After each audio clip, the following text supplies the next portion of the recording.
আসসালামু আলাইকুম রহমতুল্লাহি ওবরকাতুহু।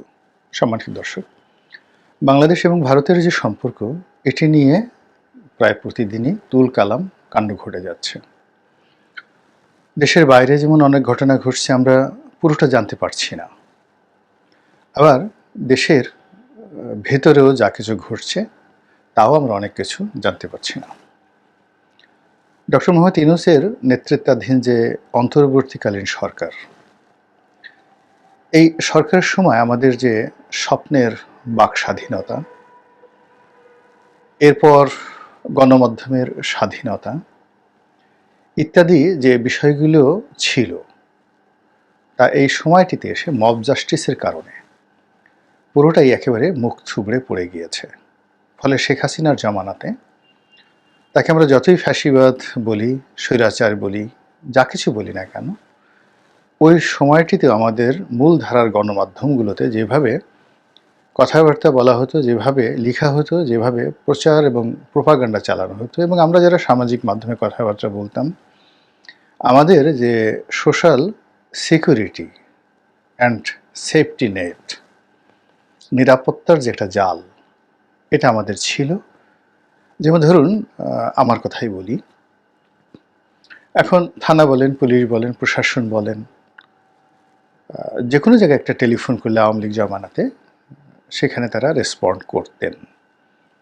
এর বাইরে ব্যক্তিগত সম্পর্কের কারণে অনেক মন্ত্রী ছিলেন, এমপি ছিলেন, এমনকি আমি শুধু নয়, বিএনপিরও অনেক লোকের সঙ্গে আওয়ামী লীগের অনেক মন্ত্রী এমপির যে ব্যক্তিগত সম্পর্ক, এই ব্যক্তিগত সম্পর্কের কারণে আমরা অনেকে হয়তো আদালতে গিয়েছি, মামলা মোকদ্দমায় পড়েছি, কিন্তু একান্তে নিরাপত্তাহীনতায় আমরা কখনো ভুগিনি।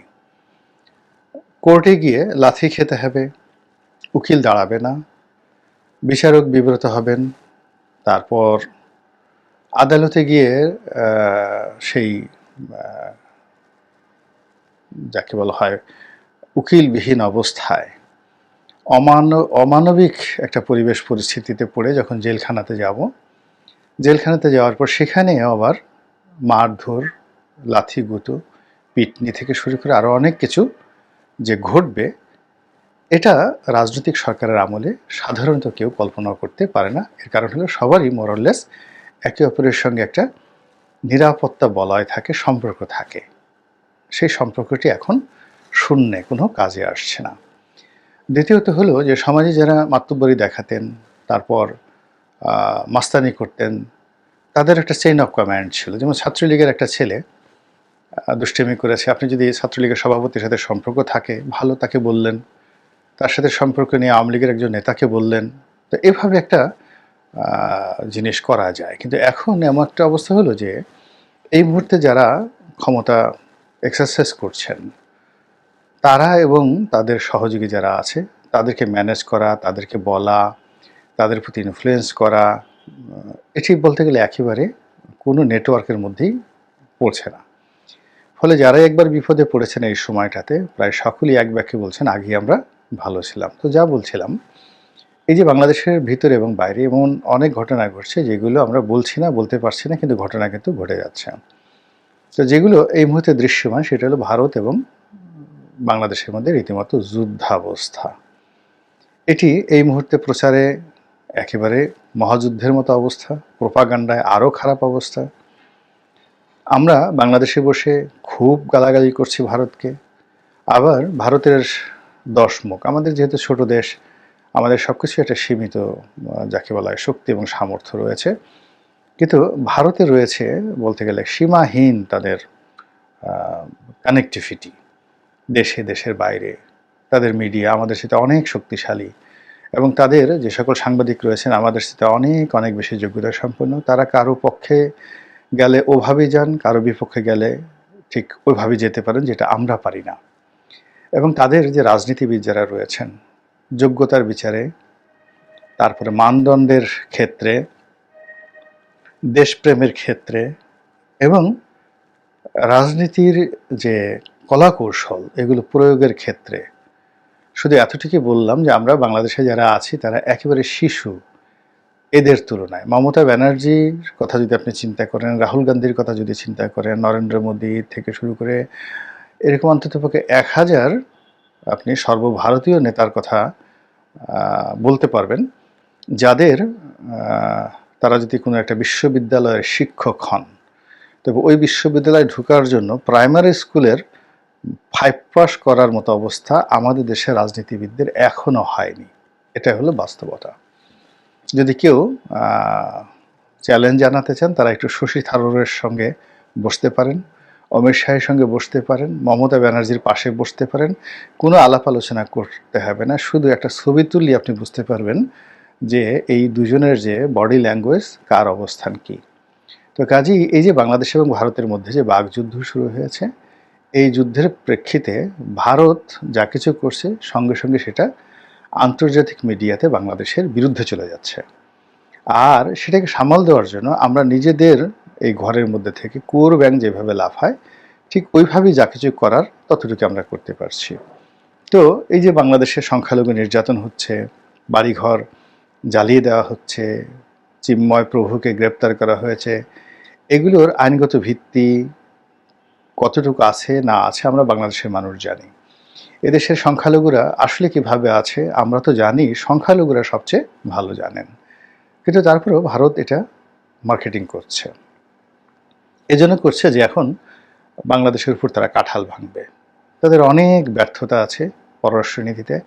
তারা আওয়ামী লীগের সঙ্গে যেভাবে সম্পর্ক স্থাপন করেছিল, শেখ হাসিনাকে তারা যেভাবে একেবারে হিমালয়ের পর্বতের চূড়ায় উঠিয়েছিল এবং বাংলাদেশের জনগণকে যেভাবে ইগনোর করেছিল, আমরা বাইরে থেকে বারবার বলেছিলাম ভারতকে, ইন পার্সন ভারতে যারা কূটনীতিবিদ আসতেন তাদের সঙ্গে দেখা হয়েছে, কথা হয়েছে।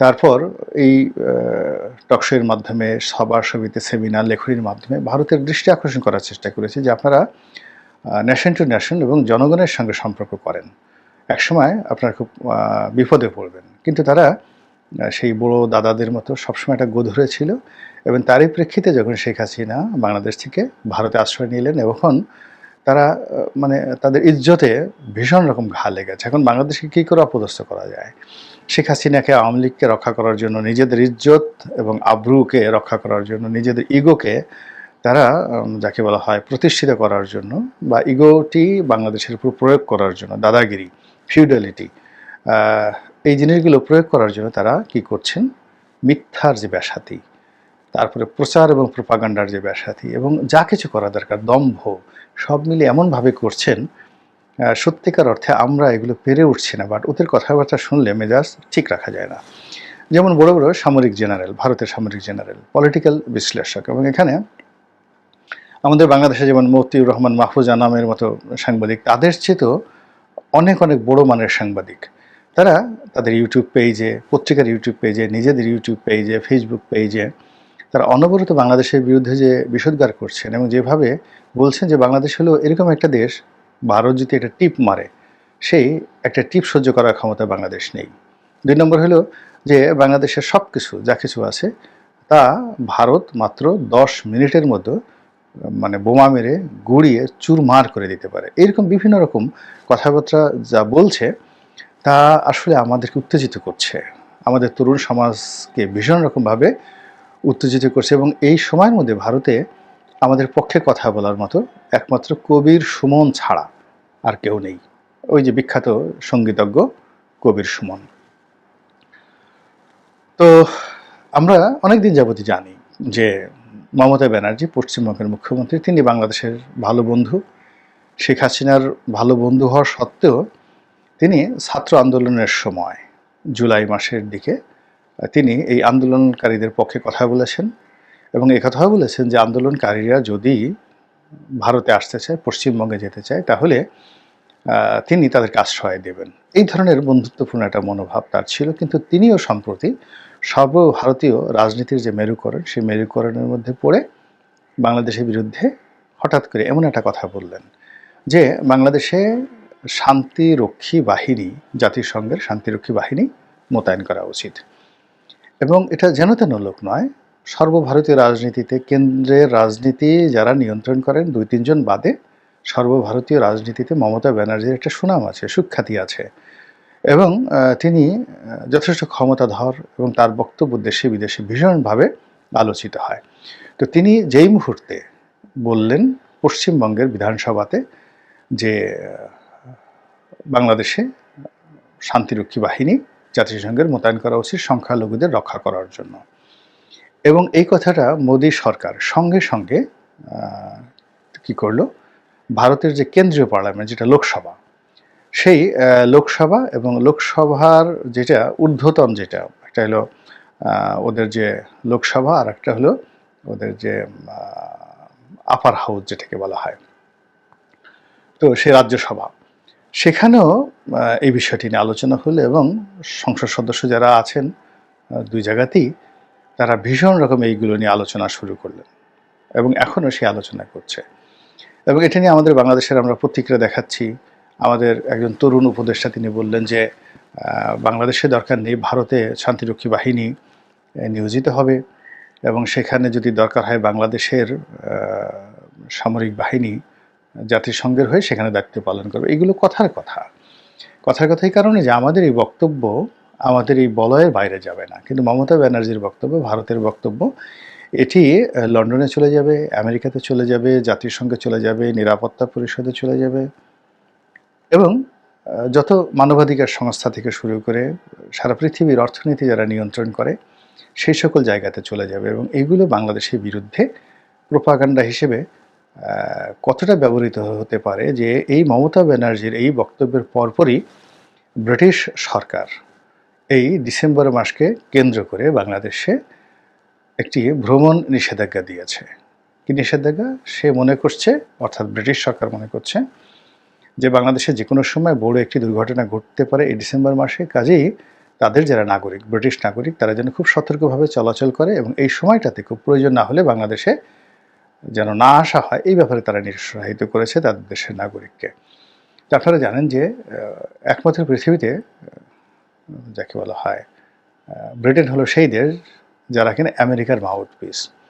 এখন আমেরিকান সরকার কৌশলগত অবস্থানে আসেন এই কারণে যে একটা ট্রানজিশনাল পিরিয়ড চলছে। জো বাইডেন সরকার চলে যাচ্ছেন, কমলা হ্যারিস ভীষণ রকমভাবে মানসিকভাবে বিষণ্ণ, তার একটা ভিডিও ভাইরাল হয়েছে, সেখানে সে জাতির উদ্দেশ্যে একটা বক্তব্য দিয়েছেন, বলা হচ্ছে তিনি ড্রাঙ্কার অবস্থায়, মদ্যপ অবস্থায় বক্তব্য দিয়েছেন। এই তালমাটাল অবস্থায় আর অন্যদিকে মিস্টার ডোনাল্ড ট্রাম্প 20 তারিখে শপথ নেওয়ার জন্য এবং তার সরকারের বিভিন্ন গুরুত্বপূর্ণ পদে নিয়োগ দেওয়ার জন্য তিনি খুব ব্যস্ত সময় পার করছে। তো সেই ক্ষেত্রে ডোনাল্ড ট্রাম্প সরকারের যে এজেন্ডা, তার যে ডিজায়ার, এই জিনিসগুলোই আমরা এখন ব্রিটেনের মুখ থেকে শুনতে পাচ্ছি। তো কাজেই ব্রিটেন ডিসেম্বরকে কেন্দ্র করে যে কথাগুলো বলেছে কিংবা অন্যান্য যা কিছু ব্রিটেন এখানে ঘটানোর চেষ্টা করছে, এটি মূলত আমেরিকারই একটা কূটকৌশল। তো কাজেই এই যে মমতা ব্যানার্জির এই বক্তব্যে আমরা কিন্তু সত্যিকার অর্থে ক্ষতিগ্রস্ত হয়েছি, আর ব্যক্তি মমতা ব্যানার্জির সঙ্গে সম্পর্কের কারণে আমরা অনেকে আহত হয়েছি। এখন যারা রাষ্ট্র পরিচালনায় আছেন, বিশেষ করে পররাষ্ট্র মন্ত্রণালয়ে যারা আছেন, তারা এই বিষয়টি কিভাবে মোকাবেলা করবেন আমি বুঝতে পারছি না। এর কারণ হলো এই ঘটনার পর যারা বক্তব্য দিচ্ছেন, পররাষ্ট্র উপদেষ্টা দিচ্ছেন, আমার কাছে মনে হচ্ছে তার বক্তব্যে কোনো আকর্ষণ নেই, বরং তাকে দেখলে মনে হয় অসহায়, তিনি প্রচণ্ড রকম অসহায়, মুখ শুকিয়ে গেছেন, তার ওজন কমে গেছে এবং তাকে মনে হয় পিছনে কেউ হয়তো বন্দুক ধরে রেখেছে এবং তিনি যে কথাবার্তা বলছেন সেটা স্বতঃস্ফূর্তভাবে নয়, তার হুমকি ধামকি ওইভাবে আসছে না। আবার আর একজন লোক দেখলাম, ব্রিগেডিয়ার সাখাওয়াত সাহেব, তো তিনি সানগ্লাস পরে অনেকটা মিলিটারি স্টাইলে তিনি চলাফেরা করছেন। পিছনে এক গাদা নৌবাহিনীর সদস্য, বিভিন্ন আইনশৃঙ্খলা রক্ষাকারী বাহিনীর সদস্যদেরকে দাঁড় করিয়ে অ্যাজ ইট ইজ তিনি যে কথাগুলো বলছেন সেগুলো মানানসই নয়। এগুলো মনে হচ্ছে মশারির মধ্যে মশারি টানানোর মতো ঘটনা। তিনি যে কথাবার্তাগুলো বলছেন তার কথাগুলো ব্যক্তিগত, সরকারের নয়। আবার তিনি ব্যক্তিগত যে কথাগুলো বলছেন সেগুলো পয়েন্টিভ নয়, যা কিনা দেশের জন্য খুব কল্যাণকর হবে। এর বাইরে প্রধান উপদেষ্টার কার্যালয় থেকে তার যে সচিব, প্রেস সচিব, তিনি যে বক্তব্য দিচ্ছেন সেটিও অনেকটা বালক সুলভ, একেবারে বালক সুলভ। কোনো অবস্থাতে এর মধ্যে কোনো পলিটিক্যাল ম্যাচুরিটি নেই। তিনি ভারতের একটি পত্রিকার সাথে সাক্ষাৎকার দিয়েছেন, বাংলাদেশের টেলিভিশনগুলোতে যাচ্ছেন, কিন্তু একটা সরকারকে রিপ্রেজেন্ট করার জন্য যে ধরনের ব্যাকবোন থাকা দরকার, যে ধরনের ধীশক্তি থাকা দরকার, যে ধরনের গ্রহণযোগ্যতা থাকা দরকার, সেটা বা পরিচিতি থাকা দরকার, সেটা তার নেই। এখানে যদি আসিফ নজরুল সাহেব কথা বলতেন তাহলে হয়তো অনেকে, ইভেন ব্রিগেডিয়ার সাখাওয়াত সাহেব যদি কথা বলতেন, হয়তো অনেকেই তাদের কথা শোনার জন্য কান খাড়া করতো, তারপরে মন্তব্য করতো। কিন্তু এমন সব লোকজন সামনে এসে কথা বলছেন যাদের কথা শোনার জন্য কারোর মধ্যে কোনো আগ্রহ নাই। ফলে কি হচ্ছে, একচেটিয়াভাবে ভারত এবং ভারতের যারা রাজনীতিবিদ তারা যে ব্যাটিং করে যাচ্ছে বাংলাদেশের বিরুদ্ধে, এই ব্যাটিং আমরা কতক্ষণ টিকে থাকতে পারবো সেটি দেখার বিষয়। আল্লাহ আমাদের সবাইকে হেদায়েত দান করুন এবং হেফাজত করুন। আসসালামু আলাইকুম রহমতুল্লাহি ওয়া বারাকাতুহু। নিয়মিত এরকম নিউজ ভিডিও পেতে অবশ্যই আমাদের চ্যানেলটি সাবস্ক্রাইব করবেন এবং ভিডিওটি ভালো লাগলে অবশ্যই লাইক, কমেন্ট এবং শেয়ার করবেন। ধন্যবাদ।